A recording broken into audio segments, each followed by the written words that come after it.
जिस प्रकार हिरण्याकश्यपु तो दुराचारी था, राक्षस था, असुर था, लेकिन एक भक्त प्रहलाद का प्रादुर्भाव हुआ तो उस प्रहलाद ने हिरण्याकश्यपु का भी तरण तारण करवा दिया। एक अभक्त परिवार में भी भक्त का जन्म हो गया।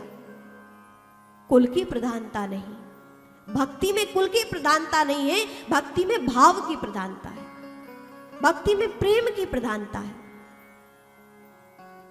चर्मकार परिवार में इनका पालन पोषण हुआ, पिता के साथ खेती बाड़ी करते, और आज मन में आया चोखा मेला जी के कि आज हमारे यहां पर सुंदर सुंदर फल सब्जी लगे हैं, तो क्यों ना पंडरीनाथ जी को भोग लगाने के लिए लिया जाए, फिर ये सब हम पाएंगे। तो पहली बार खेती हुई है फल सब्जियों की, तो अब हम ये ले जाकर पंडरीनाथ जी को भेंट करेंगे। भाव देखिए, और भक्त का भाव ऐसा ही होता है कि जो भी सुंदर वस्तु है उन्हें लगता है कि पहले हम भगवान को समर्पित करें। जो जिससे प्रेम करता है वो सोचता है कि हमारा जो प्रियजन है उसको हम कितनी अच्छी वस्तु दे दें, सर्वश्रेष्ठ का चयन करता है वह अपने प्रिय के लिए।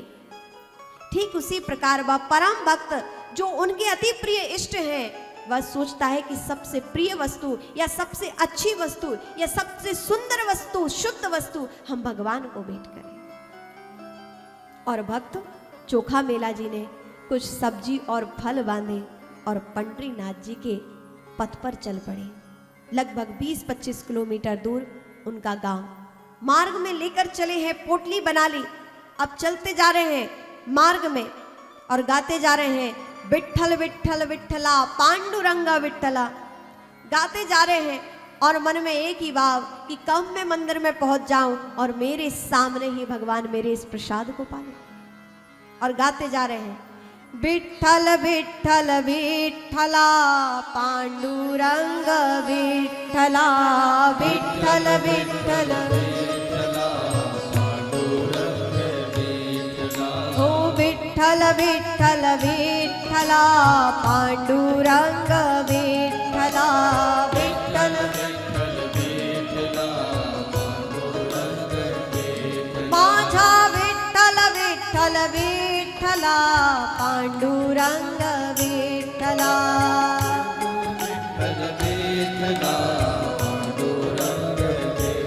माझा विठ्ठल विठ्ठल विठ्ठला पांडुरंग विठ्ठला,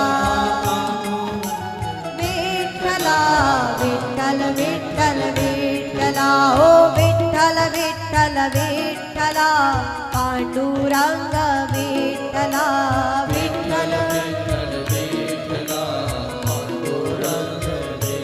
ओ विठोबा रुक्माई,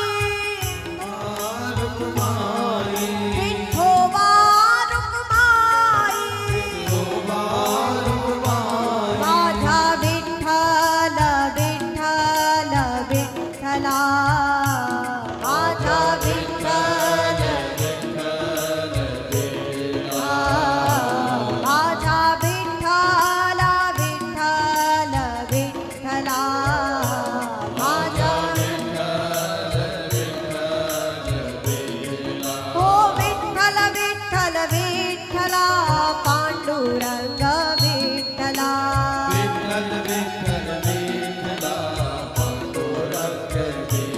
ओ विठ्ठल विठ्ठल विठ्ठला पांडुरंग विठ्ठला,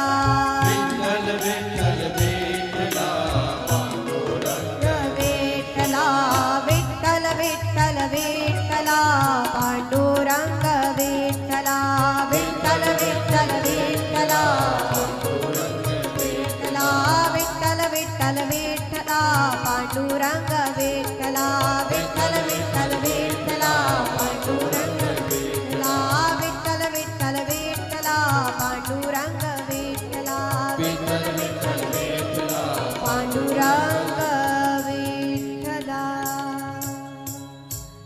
माझा विठ्ठल विठ्ठल विठ्ठला, माझा विठ्ठल पांडुरंग हो, माझा विठ्ठल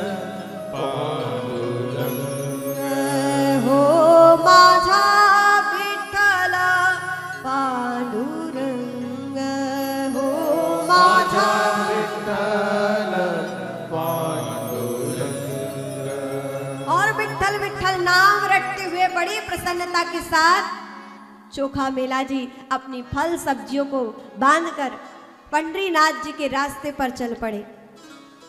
और जैसे ही इतनी लंबी दूरी तय करके विठलनाथ जी के मंदिर द्वार पर पहुंचे, वहां की ऊर्जा से आप प्लावित हुए। विठलनाथ जी के द्वार पर ही प्रणाम किया चोखा मेला जी ने, आनंद से भर गए। अब ये भी विचार नहीं किया कि मैं चर्मकार हूं, और उस समय जाति का बहुत प्रभाव था कि कौन मंदिर में प्रवेश करेगा कौन नहीं करेगा। तो कहते चोखा मेला जी ने कोई विचार नहीं किया, बस अपनी फल सब्जियां ली और मंदिर में प्रवेश कर गए, घुस गए। अब जैसे ही मंदिर में प्रवेश कर गए, पंडा पुजारियों ने देखा कि सब्जी लेकर फल लेकर मंदिर में पहुंच गया है। क्रोधित हुए, अरे दुष्ट, मंदिर को पावन करने के लिए आ गया है। और फब्जी सारी सब्जियां और फलों को लेकर के दूर फेंक दिया और खूब पीटा चोखा मेला जी को। मंदिर पावन करने के लिए आया है, जानता नहीं यहां तुम्हारा प्रवेश नहीं, यहां पर बड़ी शुद्धता के साथ प्रवेश करना पड़ता है मंदिर में। यहां पर ठाकुर विराजमान है, तुम्हारा घर है क्या?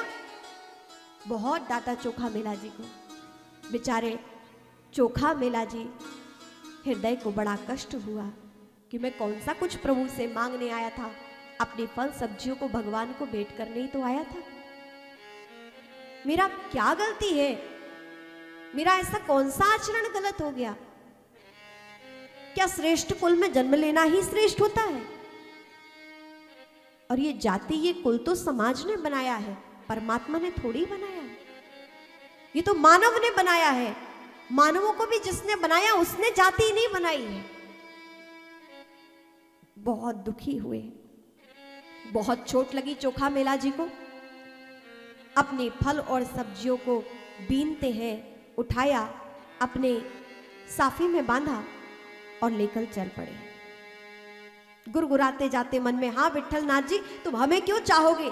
बड़े बड़े श्रेष्ठ जाति धर्म वाले लोग आते हैं, आप तो उन्हीं के फल स्वीकार करेंगे ना। आपने नहीं देखा हम कितनी दूर से आपके लिए चलकर आए? आपसे कुछ मांगने आए थे क्या? हम तो आपको अपने खेत की फल सब्जी भेंट करने आए थे। और ऐसे मन में कहते कहते जाकर एक वृक्ष के नीचे बैठ गए। बहुत सारे घाव लगे हैं, तो घाव को साफ कर रहे हैं, रक्त बह रहा है, रक्त को साफ कर रहे हैं। स्वयं चोखा मेला जी ने भी इतनी लंबी यात्रा करके आए, लेकिन कुछ नहीं पाया।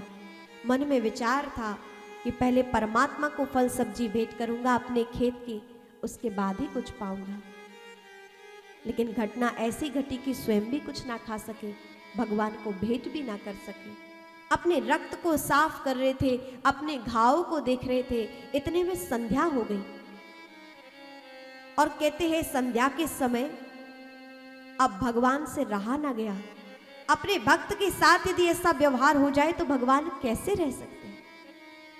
भगवान नील वर्णधारी, सुंदर पीतांबरधारी भगवान विठलनाथ पहुंचे उसी वृक्ष के नीचे जहां चोखा मेला जी बैठे थे, और उनके पास जाकर भगवान चुपचाप बैठ गए और गले में हाथ डालकर बैठ गए। जैसे ही देखा कि कौन है, साक्षात विठलनाथ जी के दर्शन चोखा मेला जी ने वृक्ष के नीचे किए। जैसे ही चोखा मेला जी ने सामने विठलनाथ जी को देखा तो परम कृतकृत्य हो गए। भगवान ने जैसे ही हाथ रखा तो भगवान ने कहा, चोखा तुम मुझे क्षमा करना, तुमने मेरे मंदिर में आने के लिए मन में विचार लिया, आए भी, लेकिन हमारे पुजारियों ने आपको बहुत कष्ट दिए। भगवान अपने पीतांबर से चोखा मेला जी के घावों को पोंछ रहे, दिव्य पीतांबर से चोखा मेला जी का रक्त साफ कर रहे हैं। अपने अश्रुओं से डुबा डुबा कर अपने पीतांबर को साफ कर रहे हैं। जल कहां से लाएं? अश्रु प्रवाह हो रहे हैं कि मेरे भक्त को इतना कष्ट हुआ। अपने अश्रु को पोंछ पोंछ कर, पीतांबर को भिगो भिगो कर चोखा मेला जी के घाव को पोंछ रहे हैं, साफ कर रहे हैं। चोखा मेला जी हृदय के परम पवित्र नाथ, जब आपके मंदिर में लोग हमें मार रहे थे, आपने तब शांति क्यों धारण की? आपने तब क्यों नहीं रोका अपने पुजारियों को? आपने तब अपने सेवकों को क्यों नहीं रोका कि हमें ना मारे? और मेरे फल सब्जियों को आपने, मेरे प्रसाद को आपने तब क्यों नहीं स्वीकार किया मंदिर में ही? बताइए। मैं तो आपसे कुछ मांगने नहीं आया था, मैं आपके मंदिर को नाथ पावन करने नहीं आया था। इसमें मेरा क्या दोष है कि एक छोटी जाति में हमारा पालन पोषण हुआ, लेकिन मेरा मन तो देखिए दिव्यता से, आपकी भक्ति से परिपूर्ण है। आप तब क्यों नहीं बोले नाथ? भगवान ने कहा, प्रिय चोखा, तुम जानते हो मंदिर में जितने लोग आते हैं ना, उतने बहुसंख्यक लोग मुझे, मेरे मंदिर में केवल मुझे मूर्ति समझते हैं, मुझे केवल पाषाण समझते हैं। और जो मुझे पाषाण समझता है, जो केवल मुझे मूर्ति समझता है, भला उनके समक्ष में कैसे बोलता? जो मुझे मूर्ति समझते हैं, जो मुझे पाषाण समझते हैं, उनके लिए मैं वैसे ही रहता हूं, ना उनकी सुनता हूं, ना अपनी कुछ कहता हूं, ना बोलता हूं, ना खाता हूं, ना पीता हूं, कुछ नहीं करता। यदि वो मुझे मूर्ति के भाव से मिलते हैं तो मैं भी उन्हें उसी भाव से मिलता हूं, मैं उनके लिए भी पाषाण ही बन जाता हूं। लेकिन चोखा, तुम तो मुझे अपना मानते हो, तुम तो मेरे साक्षात रूप में दर्शन करते हो, तभी तो तुम प्रथम बार जब तुम्हारे खेत में सुंदर फल सब्जी आए, तुम मेरे लिए लेकर आए हो। इसलिए मैं तुम्हारे लिए, तुम्हारे समक्ष आया हूं, तुमसे बोल रहा हूं, तुम्हारा अनुनय विनय सुन रहा हूं और अपनी सुना रहा हूं। जो भाव मुझ में जैसा भक्त रखता है, उसे मैं उसी भाव से मिलता हूं। भगवान कहते हैं, भाव का भूखा हूं मैं, बस भाव ही एक सार है, भाव से जो मुझको पुकारे उसका बेड़ा पार है। भाव बिन सोनी पुकारे मैं कभी सुनता नहीं, भाव बिन सोनी पुकारे मैं कभी सुनता नहीं। अरे भाव से एक पुष्प भी दे तो मुझे स्वीकार है, भाव से एक पुष्प भी दे तो मुझे स्वीकार है। भाव का भूखा हूं मैं, बस भाव ही एक सार। चोखा मेला के भगवान ने घाव साफ किए, हृदय से लगाया, मानो भगवान के स्पर्श से सारे घाव समाप्त हो गए। चोखा मेला पूर्ववत ही स्वस्थ हो गए। अब भगवान ने कहा, लाओ तुम्हारे पास जो फल सब्जी थे अब मुझे दे दो, बहुत भूख लगी है। जानते हो, जब से तुम्हें हमारे पुजारियों ने पीटा है, उनसे हम क्रोधित हो गए हैं, तब से मैंने और रुक्मणी ने कुछ पाया नहीं है। अब लाओ तुम्हारे जो फल और सब्जी, मैंने अभी तक मंदिर का कोई भी प्रसाद नहीं खाया, क्योंकि तुमने भी तो नहीं खाया है ना प्रिय चोखा। लाओ अब वो फल और सब्जी मुझे दो। और भगवान अपने हाथों से पहले चोखा को फल खिला रहे हैं, चोखा को सब्जी खिला रहे हैं, और फिर भगवान ने स्वयं चोखा के हाथों से फल और सब्जी को ग्रहण किया।